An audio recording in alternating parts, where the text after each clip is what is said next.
So good evening and thank you for coming to Parent Talks tonight. We're delighted to have you. We have, of course, an audience here that's with us here at Vancouver College, and then we have many of you joining us online this evening. And so we're just delighted to have all of you, and of course, we're most delighted to have Guy with us this evening. Before we get started, Charisse Zapanta is going to lead us in prayer. In the name of the Father, and the Son, and the Holy Spirit, amen. O God, your love ignites our hearts, captures our imaginations, shapes our dreams, and awakens possibilities. Make us disciples on fire with your love, that we may bring good news to the afflicted, liberty to the captives, sight to the blind, and freedom to the oppressed. Help us, God, to enkindle in others a sense of hope that transformational is possible. Amen. Amen. Blessed Edmund Rice, Pray for us. live Jesus in our hearts. In the name of the Father, the Son, the Holy Spirit. Amen. All right, I wanted to thank you so much, Charisse. Thank you. I wanted to give you just a brief introduction to who Guy Felicia is. He basically, like many of us, grew up in Richmond. I was teasing with him actually earlier that the three of us that are behind the scenes making Parent Talks happen for you are also Richmond parents, and our children are growing up in that area. As his bio tells us, he did very much struggle with addiction and yet has come out on the other side of it. And so he really wants to share with us parents strategies, tips, things that we can take away for ourselves, that we can basically work with our own boys on, and he'll offer us lots of ideas for that. And he'll also share with us the fact that he had an opportunity to speak with our boys today and heard many questions coming from them. And so hopefully we'll get some insight too as to what they wanted to know more about, and we'll learn more about that this evening. So without further ado, I offer you Guy Felicia. Thank you. Hey everybody, thanks for having me. You guys are kind of getting the quick version, so you guys can have lots of questions, and especially the people online. Thanks for coming. I think one of the things you really have to look at is why are we in what we're in with the overdose crisis? How did it progress? Why is it the way it is today? 6 people will die today in British Columbia. 17 people will die today across Canada. And the majority of these people do not have a substance use disorder or an addiction. They're everyday people. The majority of people who do die of a drug overdose, 54% die in a private residence. So that's a house like yours. They have jobs, they have families, they have friends. This is not a homeless issue. It's not a poverty issue. This is an everyday, everybody issue. It can impact anybody, and sadly, the way things are going right now, eventually your bloodline will be impacted by this. Further on down society or the road, somebody in your family, if not already, will struggle with addiction or will die of a drug overdose. So we cannot leave this and continue to pass this on to the generations behind us. We have to make a stand. We have to do something about it. So one of the reasons of why we look at people who use illicit substances in the way we do, we have to dismantle why we view it the way we do. If you look at drug policy and what it's rooted in, so prohibition, where did it start? Was it good? Was it bad? Who did it benefit?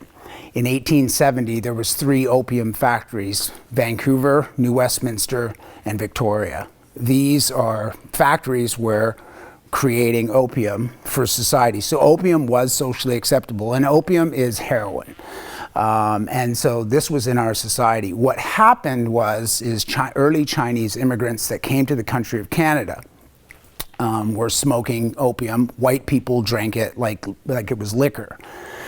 Socially acceptable.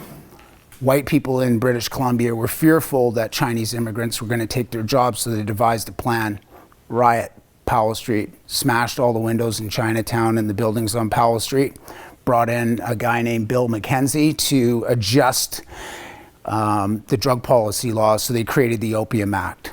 So the Opium Act was created and targeted for people who were Chinese, and what had happened is they banned smokable opium. Now, when you're using opium or anything like nicotine, could you imagine if you smoked cigarettes or drank alcohol, or, and they just took it away and you're in withdrawal. So they left the tonics that white folks were drinking.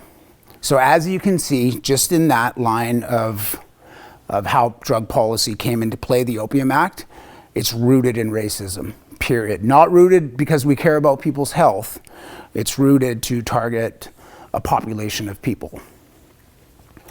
So, and he made the statement, it should be made impossible to manufacture this drug anywhere in the Dominion. We'll get some good out of this riot yet. That's a quote from a guy targeting people. If you want to really look at Canada's war on drugs, we're not going to really get into that, but it clearly lies in racism. And as you all know, with Indigenous population in our society, people of color are disproportionately impacted by the war on drugs.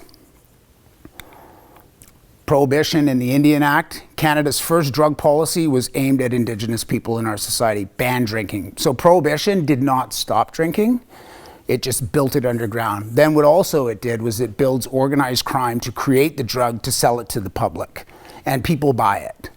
If you could only imagine in our life today, organized crime does not do anything with liquor, right?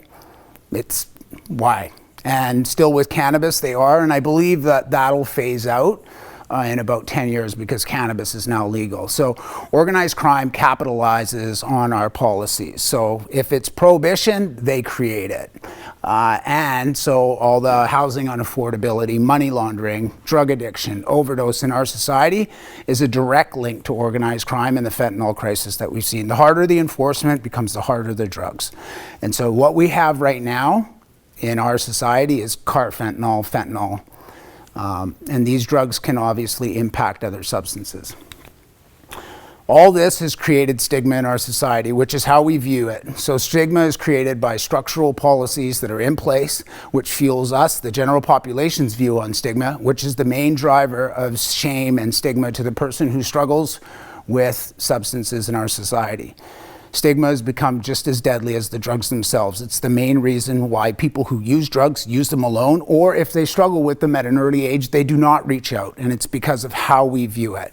Usually we go like this: drugs are bad, if you do them, you'll go to jail, don't do them. If just say no really worked, then why didn't it? If just say no worked, I wouldn't be here, right? Probably none of us would be here. It doesn't work.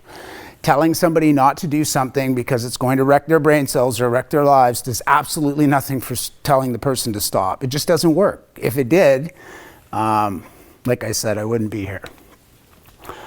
When we see somebody, we only see the tip of the iceberg. So if you would have seen me 10 years ago, you would have saw that. You would have saw the face of a substance user, but you don't see what's underneath it. You may know me as a substance user, but you have absolutely no idea who I am.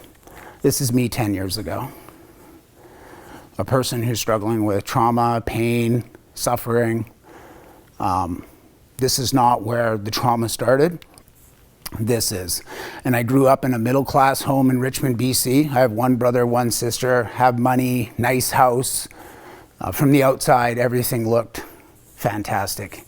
Inside, there was domestic violence, alcoholism, abuse, verbal abuse, which crippled me as a young child. I developed anxiety, depression, and self-hatred, and a negative self-image of myself as a person.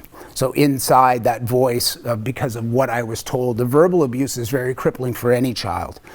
It critiques a child in a way where I started to focus inward.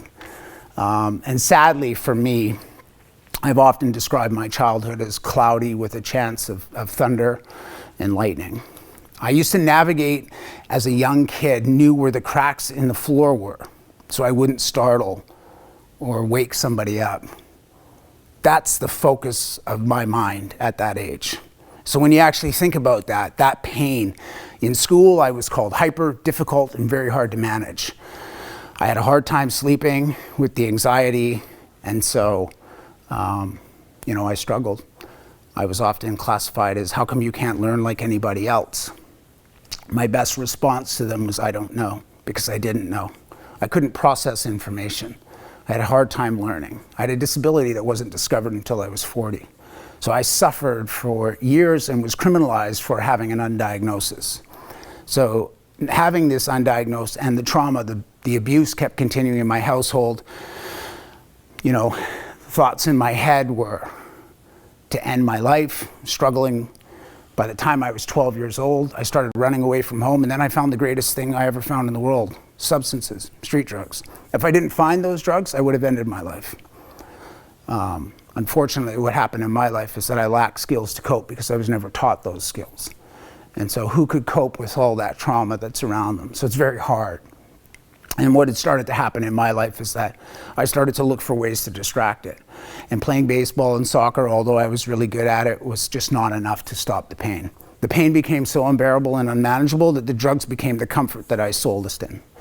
And what had started to happen eventually is I started getting involved with gangs, drugs, selling drugs, and by the time I was 14, I was incarcerated as a juvenile for 1 year. And at the same time I was incarcerated, my family came to court, my mom came to court, and physically said that we don't want him, all the stuff that's happening in our household is because of him. And they made me a ward of the court. That failure, that trauma as a 14-year-old kid, to hear your family say that they had given up on you. And so basically, I remember the probation officer telling me on the way to juvenile detention that you won't be going back home anymore. And my question to him was, am I able to call them? And he says, yeah, sure, you'll be able to call them, but you won't be living there.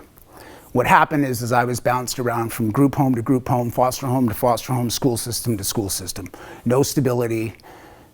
You know, can you imagine your own child being here on a Friday and then being at another school district on a Monday? That's how quick they move you when you're in foster care, like that. You're a number, just like you are in jail. You're not a human being. You're looked upon as disposable, and you're just moved. You can't stay here anymore, you have to move. Even if you're comfortable. I was thriving in one group home. And what started to happen is, for me, is the drugs just became quicker and faster and easy to numb the pain. Didn't matter what anybody was gonna say to me anymore because I really didn't care. I was comfortable, and the drugs made it that way. I never used drugs socially. I wasn't using them to be social. I was using them to get wasted and numb the pain. And at a very early age, I was in the downtown east side of Vancouver. You can imagine being a young child in that area, in that environment. What people often don't reflect on is just the beauty that we fail to see, is that what I could see when I walked down there was other people just like me struggling with pain. And when you struggle with pain inside, it's comforting to know that others around you are struggling with the same thing. And I felt comfortable there. I didn't feel judged by the people. I knew that they knew, we all knew, that there was a struggle. And we were gonna try to support each other as best we could. It was better than being looked upon by the rest of society as just a piece of garbage. And so for me, from 1983 to 1993, I was in and out of the downtown east side of Vancouver. I did try many treatment options. I was forced into treatment, forced into, rehabilitation programs to rehabilitate me. They didn't rehabilitate me. They just threw me in a work camp as a child, and then you go there for 6 weeks and then they release you and you're homeless again, or back in another foster care. And so from 1993 to 2013, I never left the 2-block radius of the downtown east side of Vancouver. That's where I stayed. And as you guys all know, that right now there's 2 dueling public health emergencies, right? COVID-19 and the overdose crisis. I want to let you know that more people die of a drug overdose than car crashes, homicides, and suicide combined. That's alarming. In my own life, I've survived the first dueling public health emergency, which was the HIV/AIDS crisis and the overdose crisis in the 90s, where 1 in 4 in that community of the downtown east side where I lived was infected with HIV. I've not only lost many friends to HIV/AIDS, I've witnessed many friends die of a drug overdose. In my 30 years of seeing the darkness in our society that looks upon people as disposable, not giving them the proper support that they needed, they're gone. I've survived decades of being homeless, living in doorways. I've survived 5 osteomyelitis bone infections, 4 in my left leg, 1 in my back, where I had to relearn how to walk again. These are consequences of stigma, shame, me having to use in the dirtiest of places. I've also survived 6 overdoses where I had to be brought back to life in 2012 and 2013, 6 times within a 9-month period when fentanyl started to hit the street. This is me, a person searching for hope but giving up hope at the same time. As bad as it got. Booth 5, February 18th, 2013. It's the last day that I overdosed. And I was dead for about 7 minutes. I woke up about 10 minutes later. And the first thing I did when I woke up, I looked over to my left and the nurse was crying. And the first thing that came out of my mouth was, "Why are you crying?" And she said, "Because I care." And at that moment, I started to cry. A whole life of pain, absorbing in one moment. I knew when I woke up, I was either going to die in my addiction or I was going to die trying to get out. I was okay with dying. I really was. But I was going to die trying. And if that were the case, I walked away from the downtown east side with one set of clothes on my back and a pair of sandals and a welfare check. I have nothing, absolutely nothing, and try to rebuild. This is how harm reduction and recovery work together. They're on the same team. We often reflect as one is that harm reduction or the supervised injection site enables people to continue using drugs. No, people are already using drugs before the supervised injection site happened. I was already in addiction before harm reduction even existed in those days. It's a relay race, the baton that gets passed back and forth. On the same team with the same goals in mind, trying to save lives. If harm reduction didn't exist, this talk wouldn't exist. These kids wouldn't exist. This family wouldn't exist. What I have today in my life wouldn't exist. There's power in that. None of these 3 kids would be on the earth today. None of them. Powerful when you think about it. 3 kids given an opportunity. I can't leave this for them, or your kids, or anybody's kids, or their kids. No, I can't. Because I know. The sad reality is that when I used drugs all those years, nobody was dying of a drug overdose. It was the average of 200 people a year. We're going to be at 2,000 this year. That's alarming. This is the biggest thing that connects us all of us. Human connection. It's a powerful concept. We all want to socialize and be connected with each other. It really changes the dynamic of people's lives. And so much so that it changed mine. I'm going to close with 2 stories for you because I want to give you guys enough time to ask any questions that you want. But I'm going to tell you something about a non-judgmental person. The only one in my life was my grandmother. My grandmother, who witnessed my struggles as a child, did everything she possibly could to love me. When I fell into the downtown east side of Vancouver, every year, twice a year, she would get on a Greyhound bus from Victoria and come into the downtown east side of Vancouver. Usually around my birthday or around Christmas. And she'd find me. She'd take me out for lunch. And she'd give me a card. And she'd tell me how much she loves me. She didn't talk to me about, you got to do this or you got to do that. You got to stop how you're living. She didn't care. She told me that, Guy, one day you're going to figure it out. I don't know how, but I know. And as she got older and she got sicker, she couldn't always come over, and so she would send cards to the supervised injection site. I would get the cards around my birthday and Christmas, and tears would come down my face because she would write some beautiful poem about how beautiful of a person I was. Non-judgmental. In 2013, when I left the downtown east side and I met my then girlfriend, she became pregnant with our first child. And at the same time, my grandmother was diagnosed with stage 4 pancreatic cancer, and she was given 2 weeks to live, and she was moved into palliative care. Obviously, the very early stages of a pregnancy you don't announce, but we decided that we would go there and we would let her know that she was going to be a great grandmother. The emotion in that room.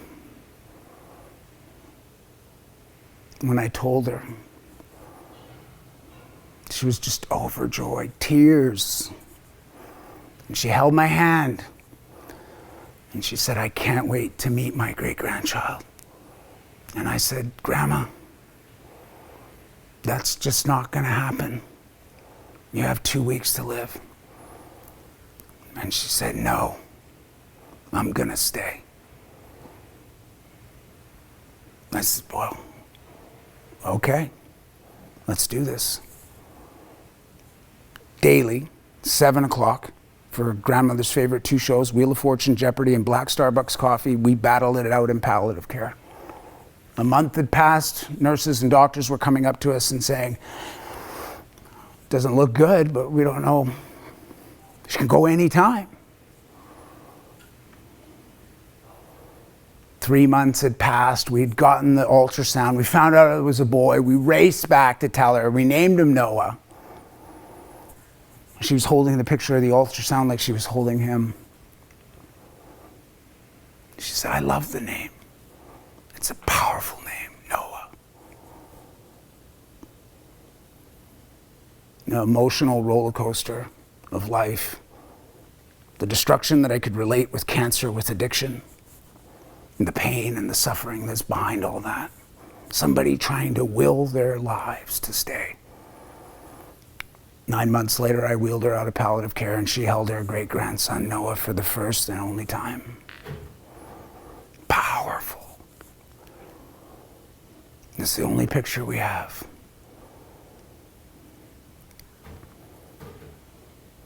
I went back a couple days later. I could see with my own eyes how painful and physical the disease of cancer is. That somebody would stick around and will through that pain. I told my grandmother I didn't want to see anymore. I don't want to witness anymore. I was saying goodbye. And she held my hand and she said, I had to stay. I had to make sure that you were going to be okay. I had to see the greatest gift in the world, that you weren't supposed to be here and neither was Noah. You made it. Go run that race. My grandmother had taught me all those years in the downtown east side was that power of human connection. Sprinkling moments of hope instead of judgment. Giving me the ability to believe. She believed, so I believed. It willed both of us. A short time later, we got the call and she had passed.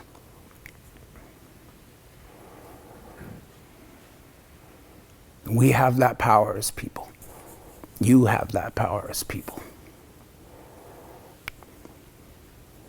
This is just my social media. You can find my website, my Twitter account, my Instagram account. I post a lot of my stuff on there.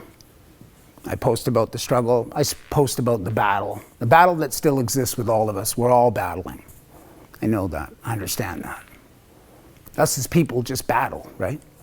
But it's good to battle with people and to have people battling with you than to be isolated.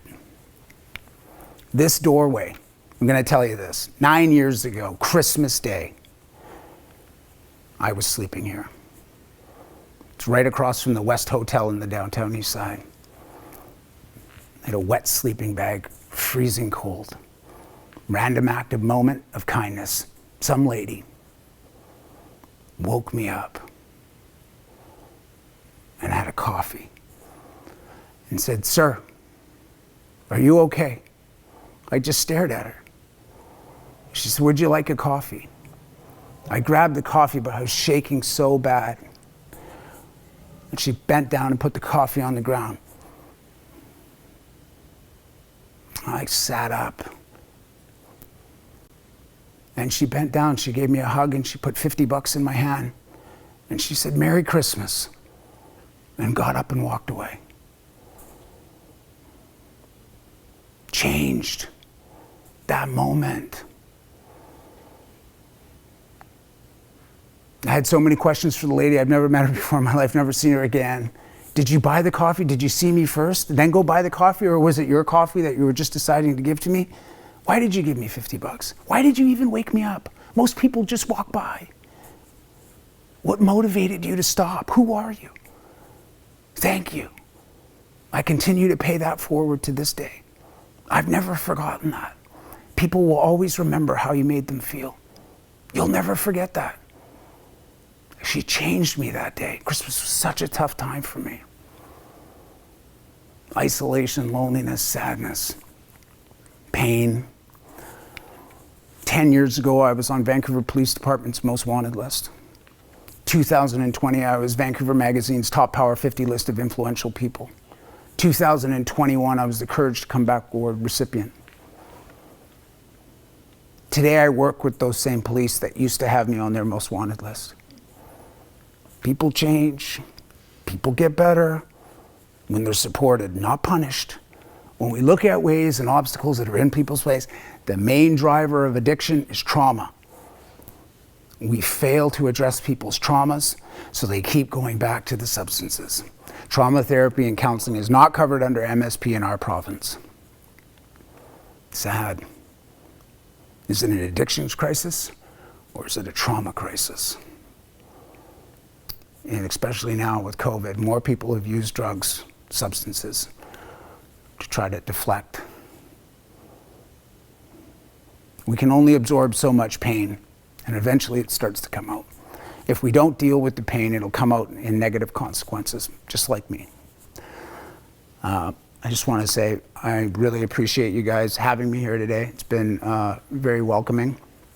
I hope this gives you some awareness and understanding that behind all of this, behind all the elements that fuel people to continue to use drugs the way they do is really the underlying issue of trauma.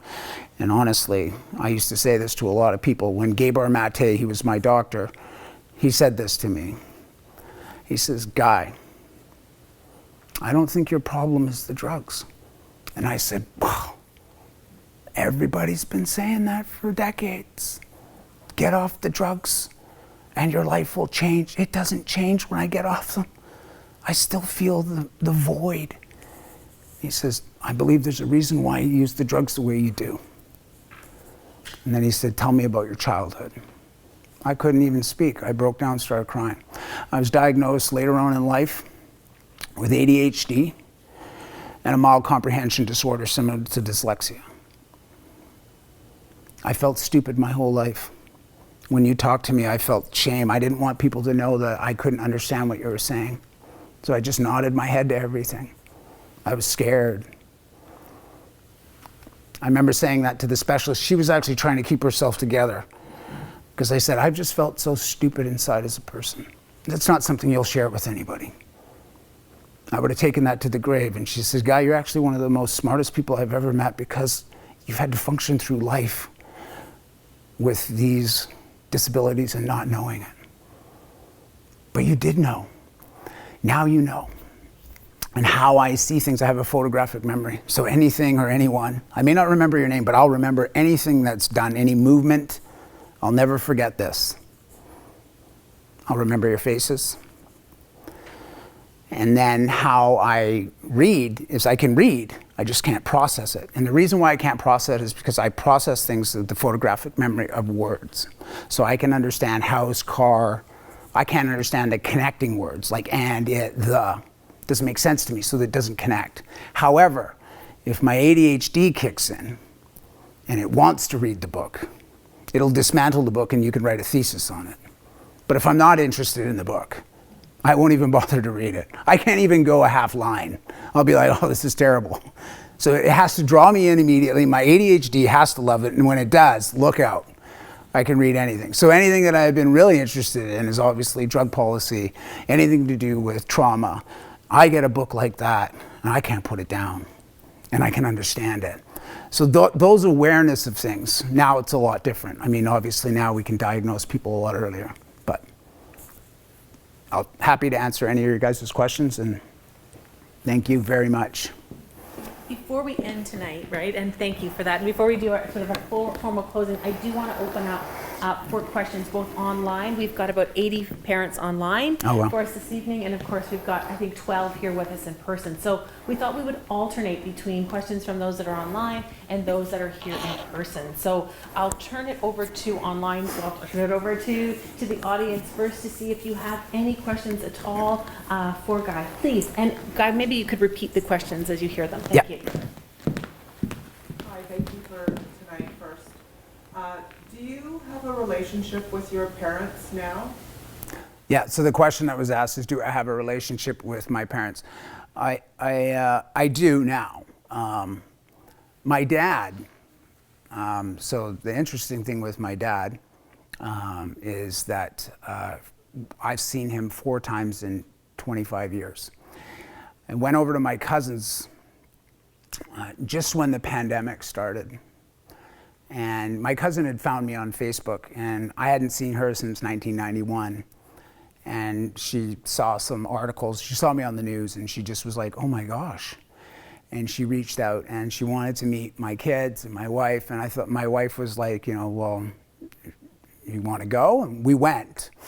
When we got there, she said, we were eating, and my wife's like, oh, she's so nice. And I go, yeah, she was always cool when we were younger. She was my wife said it was like your whole body went white, because she said, your dad sees all the stuff that you do and talk about, and he's really proud of you. I found that really difficult to hear, because I was talking about the abuse that he had caused. And my wife said it was like somebody just literally kicked you across the room. And anyway, she was saying he really wants to see you. And obviously me being very fearful, very protective of my kids, you know, it was one of those things where I was very concerned about. We were going to get together last Thanksgiving. And my wife kept saying, you should go see him first before we go there. And if something goes awry. And I said, no, we'll just leave. If that's the case, we'll just walk out of there. Anyway, a couple days before Thanksgiving, my wife kept saying, you should call him. And I said, I'm not going to, he should call me. Oh, why should I call him? And a couple days before Thanksgiving, my cousin called me and said, yeah, so we're still on for Thanksgiving, but your dad can't come. And I was like, why can't he come? And she said, well, he has COVID. And I was like, oh, and he's 80. I'm thinking to myself now, you know, you say you won't do something, and then once you say it, you kind of almost eat it, right? And I was like, oh, and what if he dies? COVID, serious, like how bad is it? And I called him. And when I called him, he just broke down as soon as he heard my voice, and he, you know, just started apologizing and saying, you know, I wasted so much time, you know, I could have reached out, I'm stubborn. And so, you know, we've seen him multiple times. We just actually saw him last weekend. He has a great relationship with his grandkids. I would be one to say that if I didn't believe that other people could change, then I would be a hypocrite. And so forgiveness is a big part of my story. Obviously, I needed forgiveness as well, so it's pretty easy for me to forgive people. So yeah, we are connected. My mom so much it's a very dysfunctional relationship. My mom still believes that I deserved everything I got out of life because she doesn't want to take responsibility for any of it. And so for me and her, it's, you know, cordial text here and there, how you doing? But with her, no. But my brother and my sister, yeah, my brother and sister contact them, but yeah, it's still strained in that family environment too. If you have somebody who struggles with substances or a dysfunctional family, everybody really has to change. You know, you can't have just, the difference with me is that a lot of the times people ask, you know, have they changed? I mean, I don't know. I've changed though. I'm a completely, like medical science would say, you're a medical marvel because you should not be on this earth. And for a 52-year-old who went through a life that you went through, you're much more healthier than many other 50-year-olds at your age. So yeah, so somebody up there. Are there other questions for us from the audience online? So there were actually questions that were submitted in advance, Yep. guys. So I wonder if we want to take a look at those.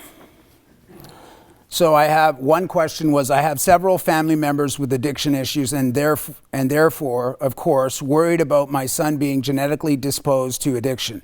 Is this a legitimate concern? Also, other than preaching abstinence from drugs and alcohol, how do I talk to my son about this topic to help him understand my concerns for him? Which is a fantastic question. Yeah, genetically, addiction gets passed on. It's one of those things that can get passed on. Just like trauma or generational trauma that gets passed on. And yeah, like I said, just say no or telling them not to do it really doesn't work. So how do you have that open and honest conversation? I think a lot of us as parents, the fearful thing is that if you think about having these conversations, we're going to almost encourage them to possibly go down that path. That's not the case. I will tell you the biggest thing that I've learned from parents and students is how you view your views on, especially people who are marginalized, homeless, or struggle with substance use disorders or addiction, especially people like, let's just take the downtown east side. If you're shouting at the TV because you see, they should do this with those people or this, what starts to happen is your son or your daughter ever starts to use substances, they'll know your views on it. And that conservative, ideological approach to it, they won't reach out to you. What they'll do is they'll isolate and hide it from you. And so those are the things about having open and honest conversations with your parents or with your children, is start the conversation. Just say, hey, one of the questions I always say, you don't have to use pointed questions like, are you using substances? That is not a question that they're going to answer like right to your face. Yeah, every day, mom. No, that's not going to happen. But if you say like a question, hey, do you know of the overdose crisis in our province? Gauge them. They're going to, oh yeah, that's terrible. Oh yeah, exactly, yeah. Those are the types of questions that start the conversation. It was funny, a lot of the students today, even that were here, were talking with me about decriminalization and do I support it? And I was like, yeah, I really do. Like decriminalizing drugs, really what we have right now is all the housing unaffordability, money laundering, and drug addiction overdoses controlled by gang violence. And gang violence happens in any community, and the reason why it happens is because, what they're warring over? The drug trade. Could you imagine if if alcohol was illicit right now, would you see Labatt and Molson shooting it out on drug turf? You know what I mean? Could you imagine? Hey, you're selling Labatt's on, Molson turf. We're going to shoot you. That's what would happen. So it's a control. And a lot of the times too, we often say, well, what do we do? Switzerland had a much more worse problem than what we have in the 90s. It's called Needle Park. And what they did, first they went with the abstinent law enforcement approach. It doubled in size. They were like, whoa, this is not working. I'll tell you what we'll do. We'll just give them the drugs. So they gave the people who are already using the heroin, they gave them, guess what? Crime went down, home thefts went down 94%, HIV non-existent, hepatitis C gone, anything opiate related for court down 70%. Crime went down. Everything went down. And it's kind of one of those things where we often think, well, if it's legal, people will just buy it. Well, no, we could say that with alcohol. I don't see people,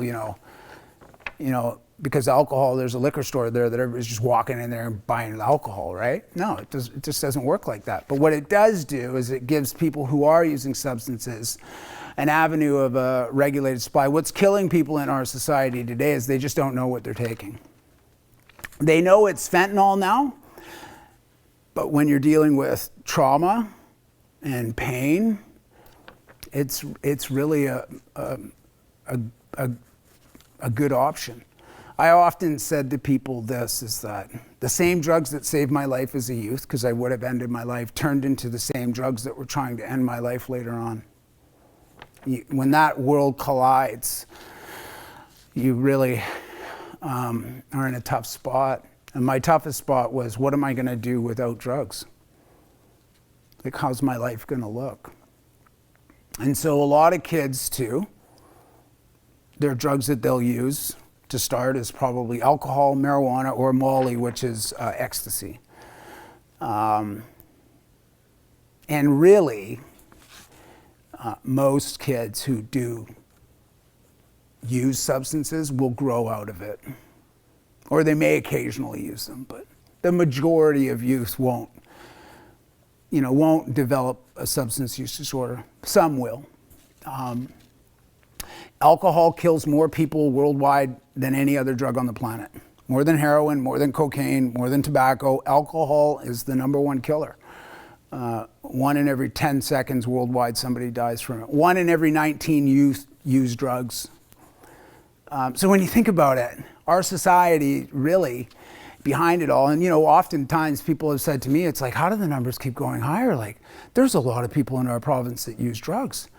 I said, there sure is. And there's a lot of, it's like your bank teller, construction industry is huge, sales, restaurant, people use drugs in our society. We just have developed the divide of what drugs are socially acceptable and what drugs are not. So if you're using non-socially acceptable drugs, you will hide that from everybody.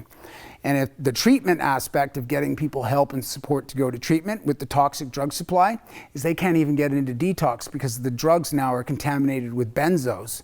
And benzos needs a medical detox. So we have this huge backlog of trying to get, so even people that call me for help, they have to go to a medical detox because you can't just go into treatment anymore because you'll die. Benzos and alcohol are the worst two to come off of. You can die if you don't get them. You can't just detox from alcohol. If you're a guy that drinks 2 2-6ers a day, you have to go medically. You have to be given Valium or you'll die. If it was just heroin like it was when people wanted help, they could go right into a detox, be given some medications to subside the withdrawal, then go into treatment. Now it's wait lists after wait lists, and essentially wait lists, listen, you go to detox, there's even people that beg me to get them into detox. After 7 days of detox, they're moved to a shelter because they can't go into treatment because of the wait list to go into treatment.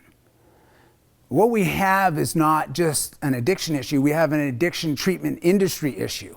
The structure to help people is non-existent. Then, when you go to treatment, we don't address the root cause of the substance use, which is trauma.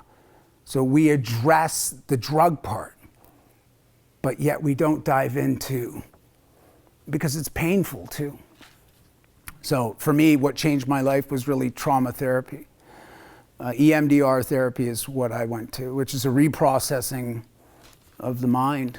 So traumatic events that happen, the reprocessing of it changed me and gave me the ability to understand my relationship with drugs. Once I started to understand my relationship of why I used drugs, I developed these new coping mechanisms to deal with the trauma. I wasn't triggered to use the drugs. I was like, oh wait, I really don't kind of need this anymore. And so we've failed to do that as a society, and so, yeah. So we do have a couple of questions online. Okay. And so one of them is essentially, does everyone who has a drug addiction have pre-existing trauma? I would say that it is, they could probably hear me. Anybody that has a drug addiction, do they have an issue with trauma? I would say yes. It's pretty some form of trauma. It could be even a physical injury as well. That's trauma, right? Like a sporting accident. I'll tell you something about a fireman that I knew. Never used drugs in his life. Never, right? Ran into a burning building.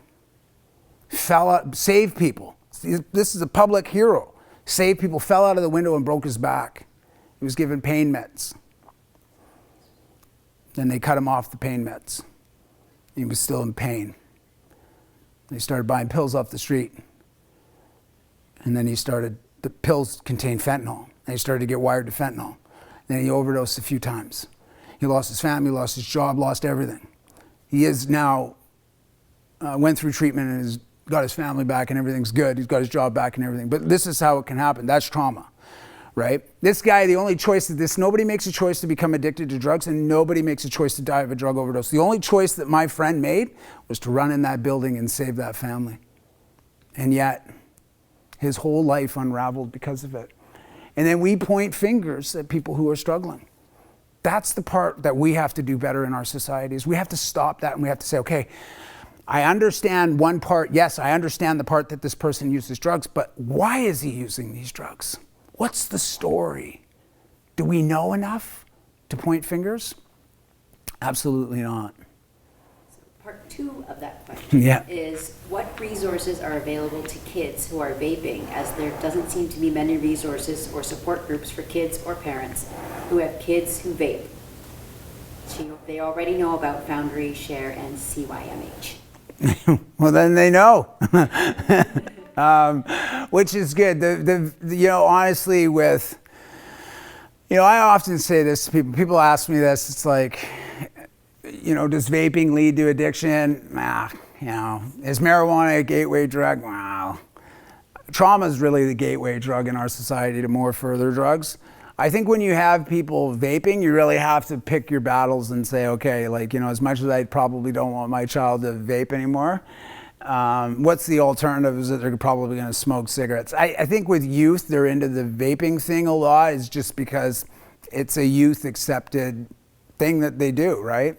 Some of those things we really have to look at picking our battles with, right? I mean, that's the thing. Even I have 3 kids, you got to pick my battles, right? Yeah, this is not going to work. This is not going to work. However, having one of the things you can often say too, if you're really concerned that it's going to progress into something else, is just, say, hey, you know what? I'd rather not have you vaping all over the place. Why don't you just vape out back? Saying something like that to your kid changes everything. They just stare at you, probably like, what? What? Oh my gosh, my mom just said, just vape on the porch. Don't hide it. See, this is the thing, what happens, right? I have a mom that calls me and she says, well, Guy, I ask, where are you? What time are you coming home for dinner? Oh, Mom, I'm just at the skate park. I said, he's not at the skate park. He's wherever he wants. He's going to tell you whatever he wants to tell you. So anyway, she let him smoke cigarettes at home. And when I said, just let him smoke at home. What's the worst he's going to do? You don't want him smoking in the community, but now he's lying to you. It's created a divide in your relationship.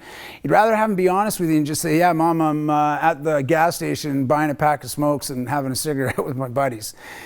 She did, and anyway, he started smoking at home and their relationships improved and a lot of things have happened. I think, oftentimes we think, we want the best for our kids, right? I get that. We don't want them to smoke and, we don't want them to do any of these things, right? The reality is that there's 2 ways that you can look at it.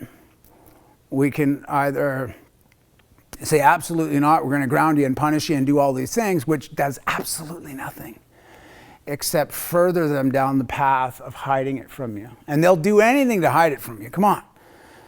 That's just the way it is. In best parenting, you're all great parents. Best parenting, right? They're going to follow their peers. So have the open conversation about it. Have them do it at home. We're out back, and then talk.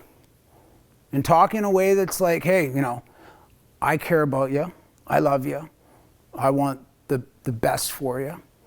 I know it's hard. I really do. But I will tell you this, that I know from my own personal experience and many others that I work with, your alternatives are dire because they will hide it from you. And would you rather have them hide it from you and then, when they're later on in life, you find out that, other things are going on? Or would you rather have the, hey man, my mom's pretty cool. She's really open about it. And, we have talks about it. I think it's really important too, is the school systems as well develop a curriculum here about drug talks as well. And you both have to do it. Students and parents have to do it together. Otherwise the work's void. When that actually makes the conversation happen. Well, Mom, I gotta have this. We gotta talk about this and have some questions about, simple questions of just like, well, what's addiction, or what is it? You'll hear many different things, or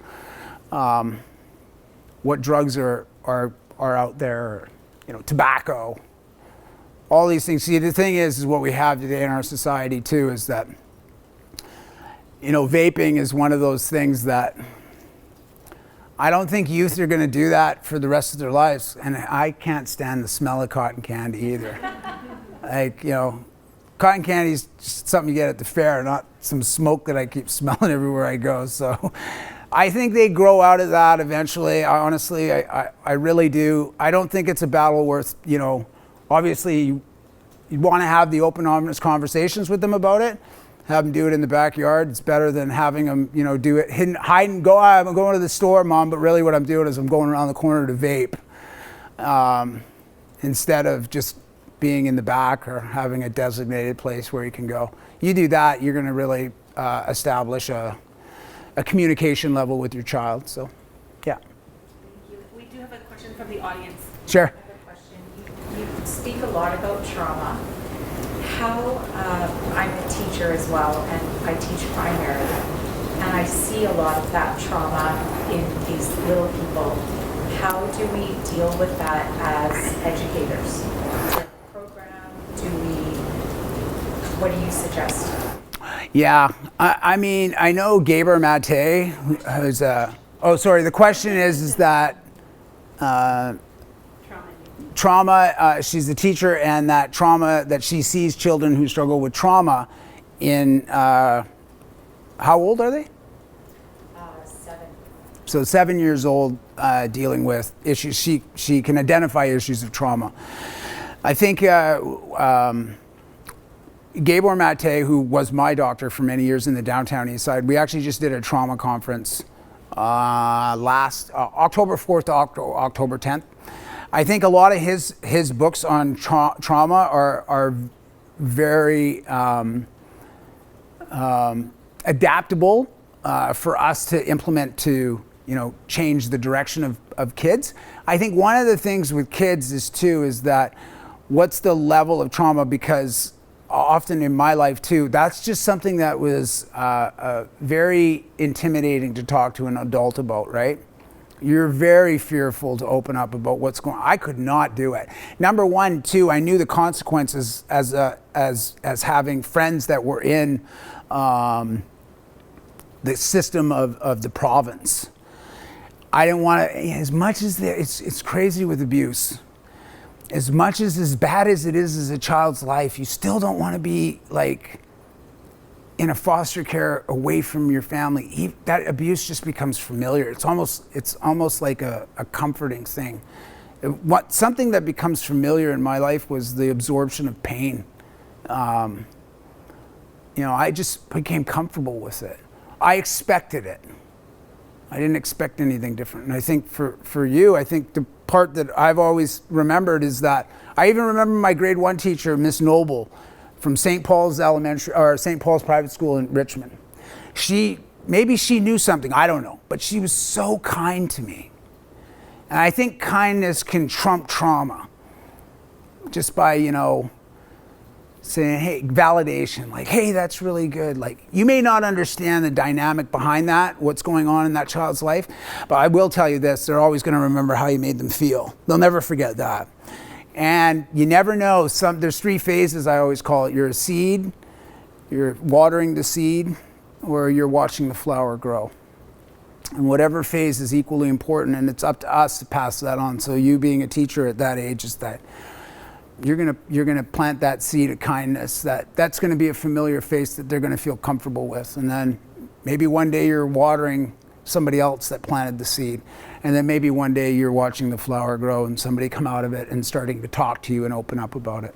I think it's a process, and pain is a really interesting thing I found in my life. It took me 31 years to break free, to have the ability to start dealing with it, because it's so painful. And drugs just take it away. And every treatment center I went into,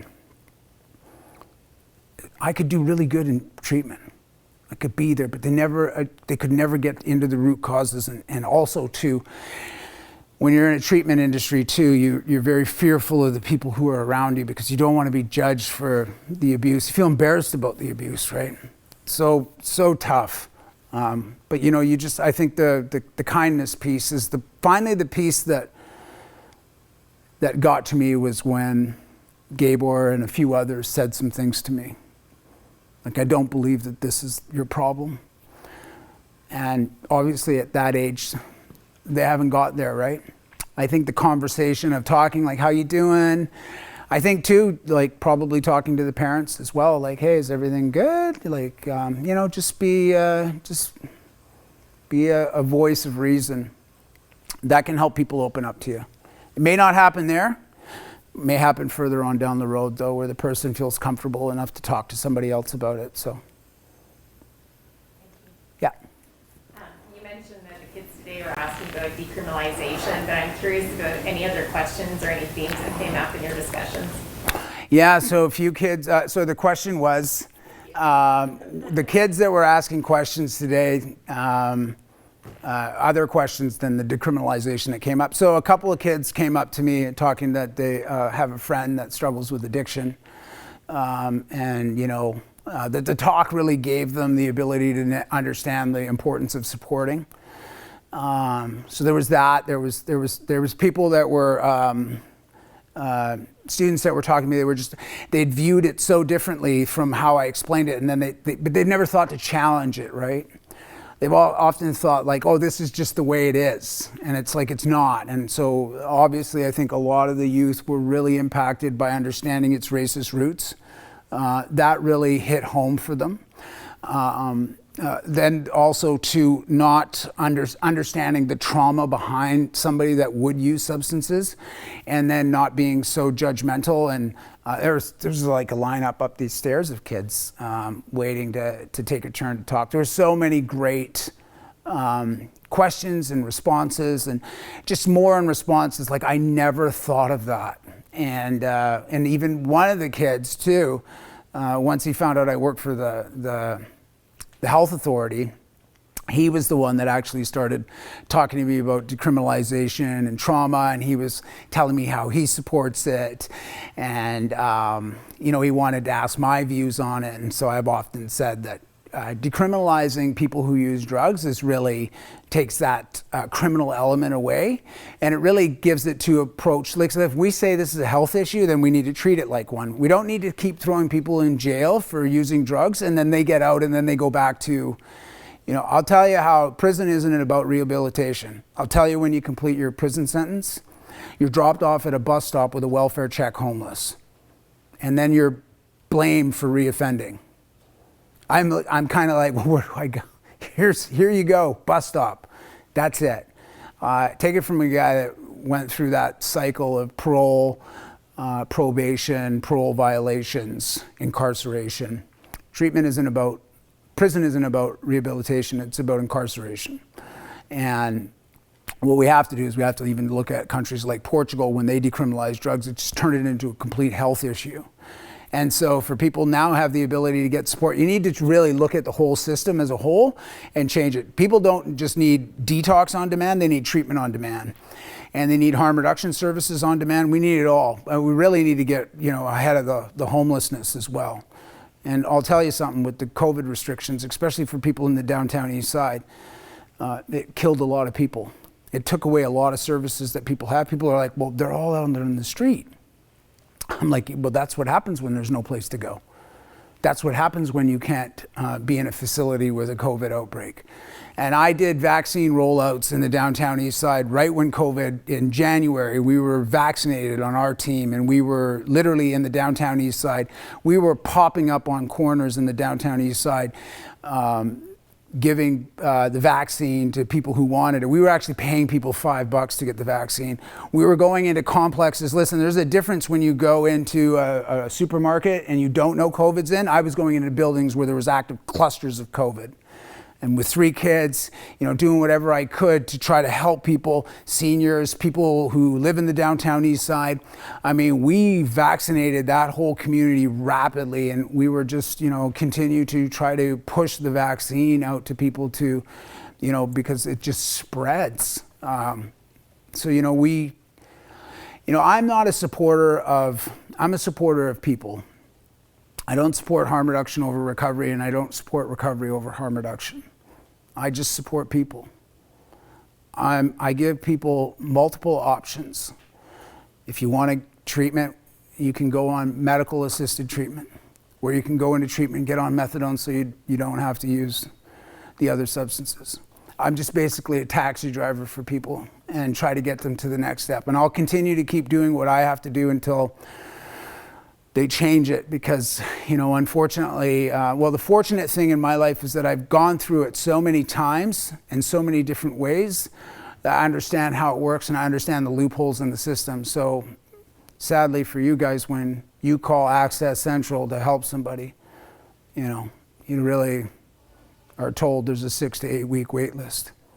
And you're like, 6 to 8 weeks? But that's sad. We have to change that stuff in our society. I get people backdoored into treatment all over the place. So, like I said, I'm happy to help any of you guys, no matter what, even not any friend, family member, I don't care. If somebody wants help, you guys can just reach out to my website and I will, especially if they wanted to go to treatment, I can get people into treatment. Yeah. I'm just mindful of time. I'm positive that there will be more questions for Guy, and you've actually left us your contact information, I believe, as well, right? You gave it to us on your presentation, and if parents really want that, then the school can either provide it or we can actually put it on the ParentTALKS page as well for you, so people have that information to get to you. As I'm listening to Guy this evening, as a parent, I'm thinking, you've lived such a parallel life, right? Drugs and trauma have so afflicted you, and yet you have this grandmother who, wills herself to live. And so I just think, wow, what extremes you've experienced in your life. And I think it really calls to us as parents that we have such a strong impact. We can truly will ourselves and will so much for our children themselves. And so, February 5th, 2013, I'm so glad that nurse cried. February 18th. 18th, sorry. February 18th, 2013, I'm so glad she cried, because we are so grateful for the opportunity to learn from you and with you. So I just cannot thank you enough on behalf of the parent community for really sharing your story, for enlightening us, for helping us see things in a different way, and giving us that really strong message around kindness and just remaining non-judgmental. I think that's the biggest takeaway that we as parents can take from your talk tonight. So thank you. Awesome. Thank you for being a big part of us. As they say, God never gives us anything we can't handle and gives us the people that we need. And it sounds like God was certainly watching over you. So thank you. I always say this, where God guides, God provides. And everywhere I seem to go, with one set of clothes on my back, wherever I went, he provided. And that I've lived a life of, redemption. And really it was not, how many times does somebody forgive? 7 times? No, it's 7 times 70 times. And so I understand the power of grace in my own life. And so it's what God's called me to do, is to pay that forward and to educate people in a way where it's like, I always say this, if Jesus was on the earth today, I'll tell you where he'd be hanging out. He wouldn't be here. He'd be in the downtown east side of Vancouver. And if you look at the life of Jesus, he hung around people who struggled with mental health, addictions, poverty, and they loved him. And the reason why they loved him is because he didn't judge anybody. He just came to save everybody. And so it's a powerful thing. And that nurse that saved my life, we became colleagues. We are colleagues. And she's met my kids. So really a lot of full circle moments for a lot of people. I've even had many people from Gang Squad that have sent me emails to come do talks. So it's been, the power of change that can happen if people are supported in an environment that doesn't judge people but supports people. I tell you, we can be better as people, and we have to be. Because our young ones watch us and they learn from us. So very important. But thank you for having me. I really appreciate it.